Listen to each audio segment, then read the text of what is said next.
یا سوال یہ ہے کہ جو آپ کی شاعری ہے بڑی تلخ ہے اور بڑی سخت لہجہ آپ اس کے اندر استعمال کرتے ہیں، اور یہ کوئی رومانوی رومانٹک ٹائپ کی نہیں ہوتی۔ سوال ہے جی، پہلے تو بات ہے جی کہ آپ کا بہت بہت شکریہ کہ آپ نے جو میرے لکھے ہوئے غیر مناسب سے مصرے ہیں انہیں شاعری تو مان لیا۔ اب دوسری بات یہ رہی کہ یہ میری شاعری ہے کیسی۔ اول تو میں اپنے آپ کو بھی شاید سمجھتا ہی نہیں ہوں، کوشش کر رہا ہوں کہ کچھ اچھا لکھ لوں، خواہش ہے کہ اللہ کوئی اچھا لکھوا لے۔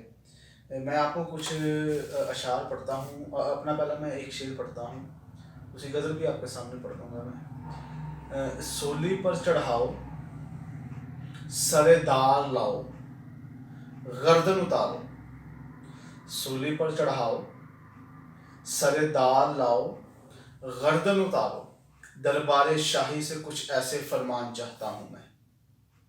اس قسم کی شاعری ہے۔ یہ سوال کافی حد تک ویلڈ بھی ہے، یہ اعتراض ہونا بھی چاہیے کہ میں یہ کیا لکھتا رہتا ہوں۔ اب مسئلہ یہ ہے کہ انسان کو جس طرح کے معاملے درپیش ہوتے ہیں، یا جو اس کے دیکھنے کا، جو اس کا سینس کرنے کا جو اس کا اپنا رویہ ہوتا ہے، وہ اس کے مطابق ہی لکھتا ہے۔ ہمارے استاد ہیں وہ کہا کرتے تھے، اب پتہ نہیں انگلش کی کہاوت ہے کہ چائنیز ہے، مجھے کوئی اتنا اندازہ نہیں ہے، وہ کہا کرتے کہ جیب کے اندر وہی نکلے گا جیب سے جو اس کے اندر ہے۔ اب جو چیز ہم دیکھتے ہیں، جو ہم برداشت کرتے ہیں، جو ہم محسوس کرتے ہیں، اور جس کے خلاف ہمارا رد عمل ہوتا ہے، اور جو کہیں نہ کہیں ہمارے اوپر معاملہ خراب ہوا ہوتا ہے، پھر ہم اس کو رزسٹ کرتے ہیں، ہم اس کے خلاف ریئیکٹ بھی کرتے ہیں۔ اور اگر تو دل ٹوٹ جائے، محبت ہو جائے، دھوکہ ہو جائے، بے وفائی ہو جائے، اور دل ٹوٹ جائے، سرعام انسان کی محبت جو ہے وہ بے بسی کا شکار ہو جائے، تو ظاہری بات ہے پھر وہ چیزیں لکھتا ہے جس کے اندر وہ دکھ کو مینیج کرنے کی کوشش کرتا ہے، کم کرنے کی کوشش کرتا ہے، یا لوگوں کو بتانے کی کوشش کرتا ہے۔ مثالیں آپ کے سامنے ہیں۔ اور پھر جب کوئی حالات کے اوپر لکھنے کی کوشش کرتا ہے، حالات کی تکالیف برداشت کرتا ہے، مصائب دیکھتا ہے، تو پھر وہ حالات کے اوپر لکھتا ہے، اس کے اوپر رد عمل دیتا ہے۔ مثالیں اس کی بھی آپ کے سامنے ہیں۔ اچھا، جو انسان اپنی خستہ حالی کے اوپر پریشان ہوتا ہے، اپنی غربت کے اوپر پریشان ہوتا ہے، اپنے اوپر ہوئے ظلم کے اوپر پریشان ہوتا ہے، پھر وہ اپنے حالات لکھتا ہے۔ سادہ طریقے کی مثال آپ کے سامنے ہے۔ اب جو حاکم سے خفا ہوتے ہیں، شاہ سے خفا ہوتے ہیں، صاحب منصب سے خفا ہوتے ہیں، پھر وہ آنکھوں میں آنکھیں ڈال کے ان کے خلاف بد کلامی کہہ لیں آپ، حق کلامی کہہ لیں آپ، جو بھی کہہ لیں، وہ اس کو پرچار کرنے کی کوشش کرتے ہیں، اپنے اس دل کی جو آگ بھڑاس ہے وہ نکالنے کی کوشش کرتے ہیں اپنی شاعری کے ذریعے۔ حبیب جالب کی مثال آپ کے سامنے ہے۔ کچھ طنز و مزاح بھی کرتے ہیں، سارے شعر آپ کے سامنے ہیں۔ خیر مجھے کوئی اتنا خاص علم بھی نہیں ہے۔ اب میں جو لکھ رہا ہوں اس کی وجہ آپ پوچھنا چاہ رہے ہیں، تو میں رومانٹک بھی لکھنے کی کوشش کرتا ہوں، لیکن اب میں رومانٹک لکھتا ہوں تو وہ اگلا ہی مصرع اس کے کچھ اور بن جاتا ہے، وہ سمجھ ہی نہیں آتی کہ میں لے کے کدھر کو جا رہا ہوں بات، لیکن وہ چلی کدھر جاتی ہے۔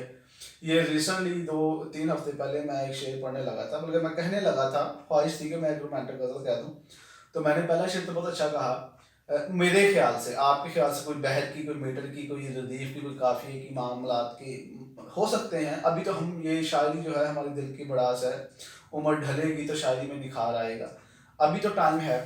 تو وہ شعر اس طرح تھا کہ آنکھوں سے میرے اب خواب نہیں جاتے، کل تو چلے گئے تھے پر آج نہیں جاتے۔ اب یہ تو ہوگی ٹھیک ہے، نارمل سی بات۔ اگلی پھر ہم اپنی فطرت پہ اتر آئے، ہماری جو نیچر ہے، ہم نے وہ بات کہنا تھی جو کہتے، جو نہیں مناسب تھی شاعری کے اندر، کیونکہ یہ بڑا حسن کا، محبت کا اور عشق کا تقاضا ہے کہ شاعری کے ذریعے یہ کی جائے۔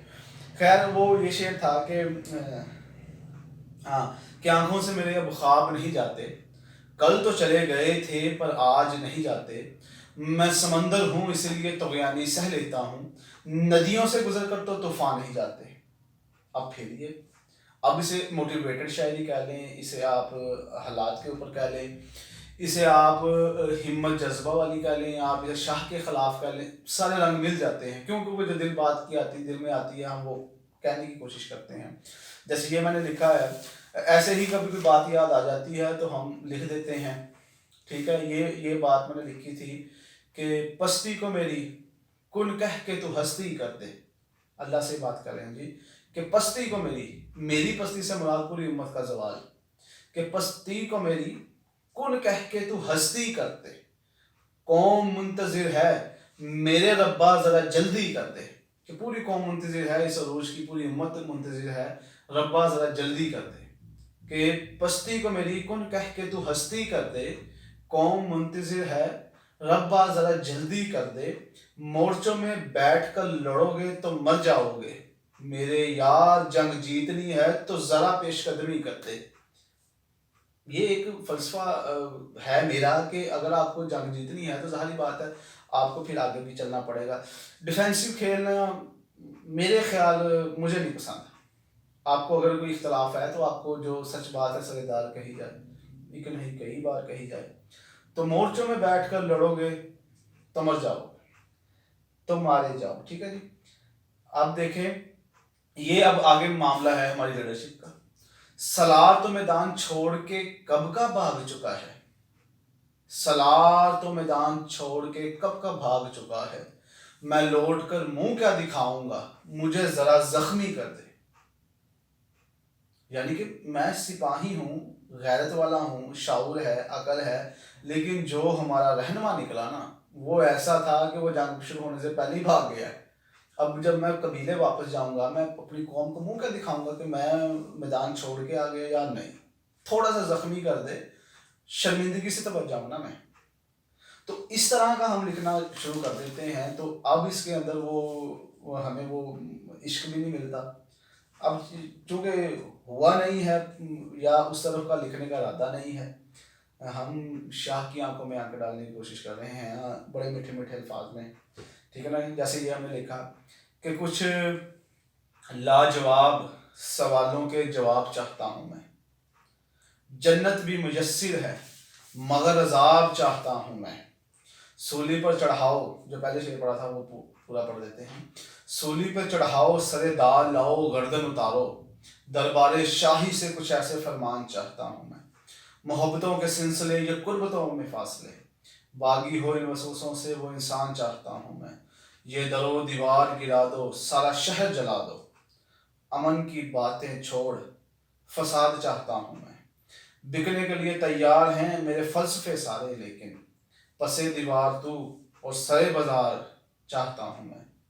تم اٹھا سکتے ہو بوجھ انتقام مگر میں نہیں، روزے محشر تو اور آج چاہتا ہوں میں.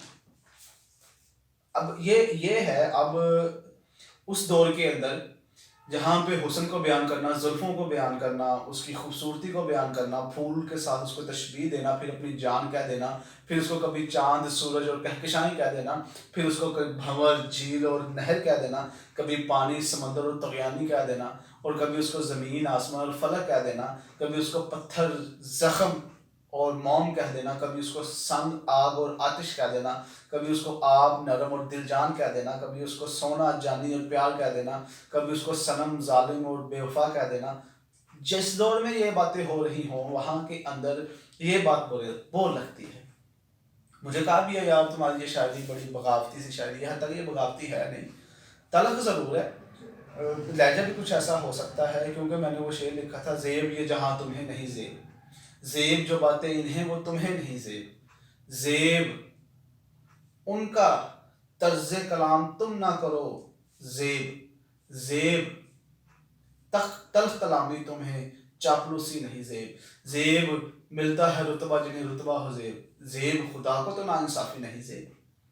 یعنی کہ چاپلوسی والا رویہ اب نہیں، ہم کچھ اور خیالات رکھنے کے لوگ. ہو سکتا ہے غلط ہوں، ہو سکتا ہے عاجزی کے ساتھ کہ غلط ہوں، بڑے شعراء کرام بیٹھے ہیں، ہو سکتا ہے کہ غلط ہو بھی سکتا ہے کہ ٹھیک بھی ہو جائے. خیر، تو یہ آپ کی بات کا جواب یہ ہے کہ ہم چاہ نہیں رہے، جو کام پہلے بہت سارا ہو چکا ہے، تو میری یہ خواہش ہے کہ ہم وہ کام نہ کریں، ہم کچھ الگ کرنے کی کوشش کریں. ٹھیک ہے.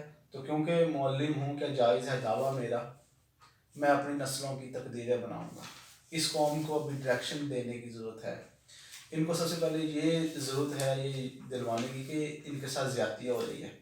اور دوسری مزے کی بات یہ ہے کہ ان کو احساس دلانے کے بعد یہ بھی احساس دلانا ہے کہ وہ زیادتی ان کی اپنی وجہ سے ہو رہی ہے.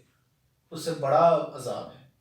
اور دوسری سب سے بڑا عذاب یہ ہے کہ یہ بھی سمجھنا کہ یہ میں نے کرنا ہے.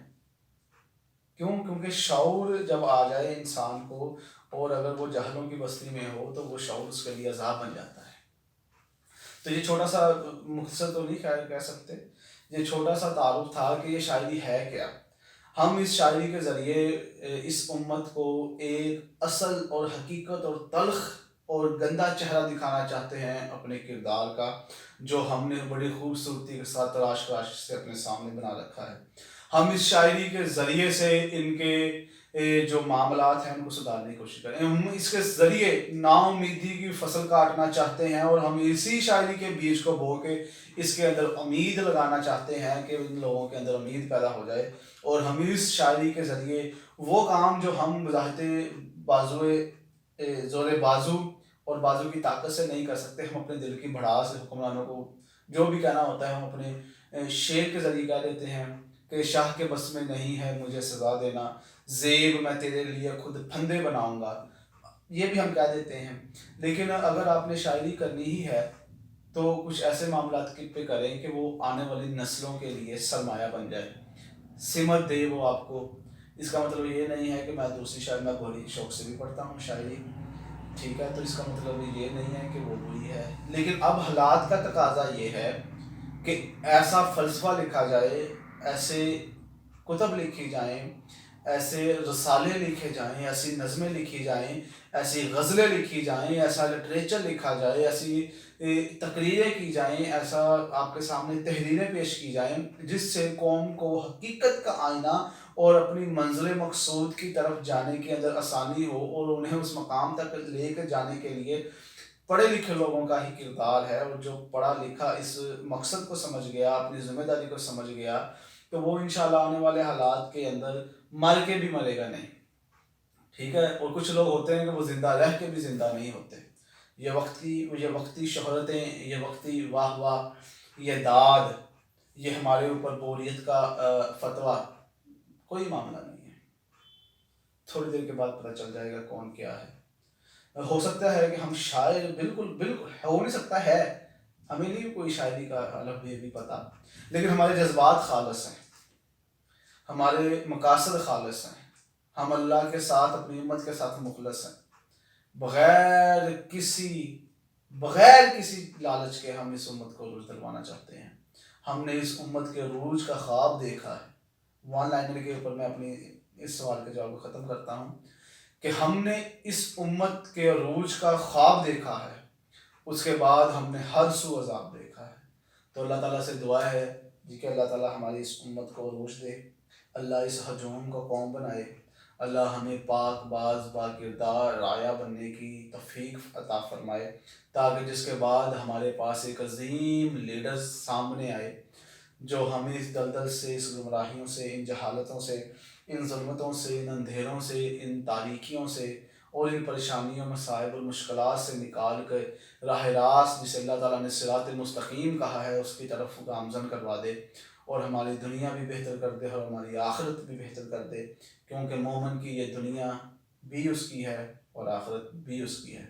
اللہ تعالیٰ سے دعا ہے اللہ تعالیٰ ہمیں اس ہاتھ سے، اس قلم سے سچ، حق، حالات اور قوم کا درد لکھنے، ان کے لیے منزل لکھنے، ان کے لیے رستہ لکھنے، اور ان کے لیے ان کا منزل مقصود اور ان کی راہ راست اور ان کا صراط مستقیم اور منزل کا ٹھکانہ لکھنے کی توفیق عطا فرمائے، تاکہ وہ آنے والی نسلوں کے لیے سرمایہ بن جائے، اور آنے والی نسلیں ہماری انہی کاغذوں سے، یہ جو پھٹے پرانے کاغذ ہیں، انہی سے اپنی رہنمائی تلاش کرے.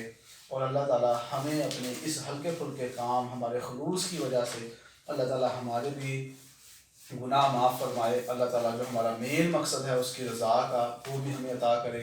اور اللہ تعالیٰ ہمیں دنیا کے اندر شیطان کے غلبے سے بچائے، رحمانیت کے سائے کے نیچے لے کے آئے، اور اللہ تعالیٰ ہمیں جنت کے اندر نبی کریم حضرت محمد صلی اللہ علیہ وسلم کا ساتھ نصیب فرمائے.